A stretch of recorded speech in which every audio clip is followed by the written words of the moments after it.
Welcome to the moral of the story, where we are revolutionizing storytelling. In this chapter, we continue the story of Angel, an army veteran turned restaurateur. We pick up with Angel bidding farewell to the longtime head chef of his aunt's restaurant, a leader who helped him transition to his new role since he inherited the restaurant a few months earlier. Prepare to be entertained, enlightened, and inspired. The restaurant is alive with a bittersweet energy tonight.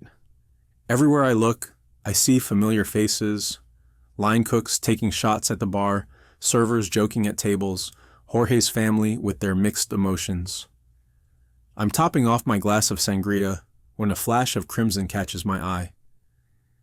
Even after all this time, after all the hurt between us, seeing her still steals my breath. I move through the crowd, my eyes fixed on Marisol. She spots me, something flickering in those bottomless brown eyes. Marisol, you look... wow. I mean, you always do, but tonight... Thank you, Angel. Mom, can we go play now? Ethan saw the dessert table, and he says there's like 1,000,000 cookies. 1,000,000, huh? You can have 2 cookies, but no more until after we eat. And don't even think about sneaking extras when my back is turned. I have eyes everywhere, comprende? Thanks, Mom. Thanks, Dad. The boys dart off and I watch them go, something warm and fierce kindling in my chest. You're a good dad, you know. They adore you. They're amazing kids. I just feel like I'm playing catch-up most days, you know? Like I'm in a constant state of winging it and hoping for the best. Aren't we all? You're much better at it than I am. So, can I get you a drink? Jorge busted out his famous sangria recipe for the occasion. No, I should go. I'm, meeting with some friends. She's hiding something, but I won't push it. Oh, by the way, the boys complained about washing dishes the other night. They made me promise they wouldn't have to do it tonight. Yeah, I'm sorry about that. It's just that... It's fine. Secretly, I think they actually enjoyed it, but will never admit it. We're interrupted by Anthony's booming voice. Angel, mi amigo, hell of a party. Though I gotta say, I'm surprised you're letting Jorge abandon ship like this. He turns to Marisol. Marisol, his name may be Angel, but you are truly the one that is from heaven. Anthony kisses Marisol's hand chivalrously. The boys return with plates full of cookies. I told you to? We're going to eat 2 now and save the rest for later. Before you know it, these 2 will be ready to take over the family business. Let's hope not. You know, back in the day, that's how all businesses were run. Parents and kids in the trenches together from sun up to sun down. The way I see it, kids were the original free labor. Cheap, too. About that. The boys say they aren't working for free anymore. Absolutely. Beautiful and intelligent. Angel, you screwed up by letting this one get away. I blush and nod in agreement. Here's what you do. You pay them. As long as they make less than $13,000, they don't need to pay taxes or file a tax return. Then, you open up a custodial Roth IRA and max out their contributions. Dump the money into an S&P 500 index fund and vamonos. By the time they're our age, they'll be millionaires. It's a nice idea. Setting them up for a secure future. God knows that was something I'd never really had myself. Maybe if I had something like that, I wouldn't have joined the military. But with the restaurant in such a precarious state, it feels like an impossible dream. Did I hear someone say vamonos? Not without giving me a proper send-off first, I hope? Anthony and I embrace Jorge in a big group hug. I raise my glass and the others join. To the man, the myth, the legend. Chef Jorge, this place won't be the same without you. Oh, don't go getting all sentimental on me now, Jefe. I already told you I'm just a phone call and a quick flight away anytime you need me. Seriously, though, you know how grateful I am for everything, right? I literally could not have kept this place afloat without you. You want to show your gratitude? Name a menu item after me, something spicy and decadent that will have the customers whimpering with pleasure. That's all the thanks I need. Maybe something with a big spicy chorizo. You got it. The Jorge special coming right up. Oh, wait. We don't have a chef that can cook it. Jorge leans in and lowers his voice in a moment of seriousness. Listen, Angel, I know you're in a tough spot here, but I want to give you the lay of the land with the sous chefs before I go. All right, listen up. Maria's got potential, but she gets overwhelmed easily. Keep an eye on her during rush hours. Marco, on the other hand, has an amazing palate. His flavors are spot on, but he's not great at leading the team. Maybe pair him with someone who's got stronger leadership skills. Now, Miguel, he's green, but he shows a lot of promise. Give him some time, nurture his talent, and he could be running this kitchen in a few years. What about the others? Kristen is solid, dependable. Not flashy, but she'll keep the bar running smoothly. And don't forget about Lupe in pastry. That woman is a genius with desserts. Use her creativity. I've got menus planned out for the next couple weeks, but after that... Hey, you've done more than enough, Jorge. Hell, Aunt Allison is probably up there right now, bragging to all her friends about how her protege is becoming a big shot in Vegas. Yeah, she probably is. All right, enough of this mushy bullshit. I've got a party to get back to. Jorge slaps me on the back and leaves to entertain other guests. I watch Marisol as she helps the boys get plates of food and settles them into a booth. She's breathtaking in that red dress, the fabric hugging every curve. She gathers her purse and walks towards me. I'll be back to get them by 10 o'clock. Okay, I'll make sure they are ready. Thanks for dropping them off. No problem. Have fun tonight. My eyes follow her as she makes her way to the door, and I feel a familiar ache in my chest. God, she's beautiful. Why can't she stay? Is she really meeting friends, or is there someone else? No, I can't think like that. We're not together anymore. She has every right to live her life.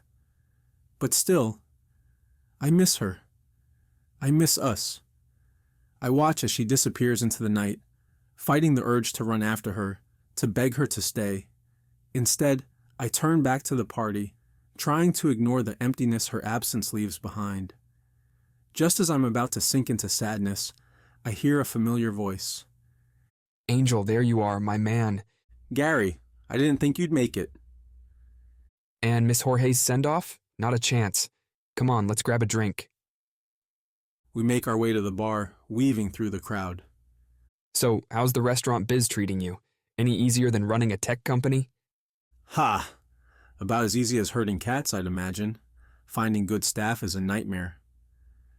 Tell me about it. We're expanding the chip factory, and it's a constant struggle to find qualified people. At least your staff doesn't need to understand silicon graphite. No, just the complex mechanics of not dropping plates while dodging drunk patrons. We both laugh, and Gary's eyes drift to Kristen. Speaking of staff, that's your bartender, right? She's single? Down, boy. She's way out of your league. A man can dream, can't he? I'm going to get us a drink. Gin and tonic for you? Yeah, thanks, bro. He steps away toward the bar. I spot Ethan and Remy surrounded by a group of female servers, all cooing over them. Oh my god, they're so adorable. I can't believe how big they've gotten. Dad, can we film the dessert table for TikTok? TikTok? Since when do you have TikTok? Since forever, Dad. Everyone has it. When did my kids grow up so fast? And when did I become so out of touch? All right, but be careful with the phone around all that food. I watch as they expertly film and narrate their dessert table tour, feeling a mix of pride and bewilderment at their social media savvy. Gary returns with 2 more drinks, and we join Jorge and Raul at a nearby table. The food is excellent, as always, and the conversation flows easily. So, Jorge, you ready for the bright lights of Vegas? Ready as I'll ever be. It's exciting, but I'll miss this place. We'll miss you too, Chef. Who's going to yell at us in Spanish now? I could try, but my accent is terrible. As the night wears on, the energy of the party starts to wane. Jorge, the beloved chef, stands on a makeshift stage, a glass of sangria in hand, looking out at the gathered crowd.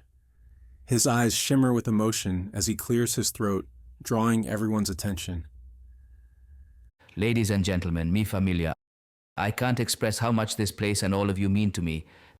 This kitchen, this restaurant, it's been my second home, and you, my second family. A chorus of cheers and clinking glasses erupts in response, the room filled with the warm glow of affection. As Jorge continues his speech, people laugh and nod, reminiscing about the countless memories shared within these walls. One by one, colleagues and friends step forward to share their stories of Jorge.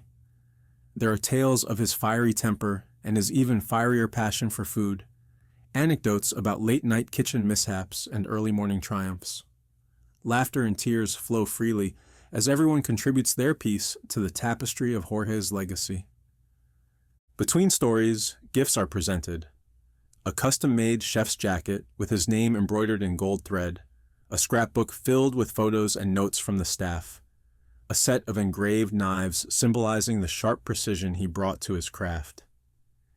Each gift brings a fresh wave of emotion, Jorge's gratitude evident in his misty eyes and heartfelt hugs. The drinks continue to flow, with pitchers of sangria being passed around, their fruity aroma mingling with the smell of delicious food. Shots are lined up on the bar, toasts made in rapid succession as glasses are raised again and again in Jorge's honor. The camaraderie is palpable, the bonds forged in the heat of the kitchen stronger than ever. As the hours slip by, the lively chatter begins to quiet and the crowd thins out. I find myself slouched in a corner booth, my head swimming with alcohol and emotions. Ethan and Remy are curled up beside me, their small bodies warm and peaceful in sleep. I'm vaguely aware that I should probably get them home, but the thought of moving seems impossibly difficult. Suddenly, I hear a familiar voice cutting through the haze. Angel? Angel, are you okay? I blink, trying to focus on her face.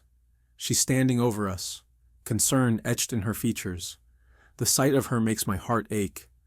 Mar, you're back. You look beautiful.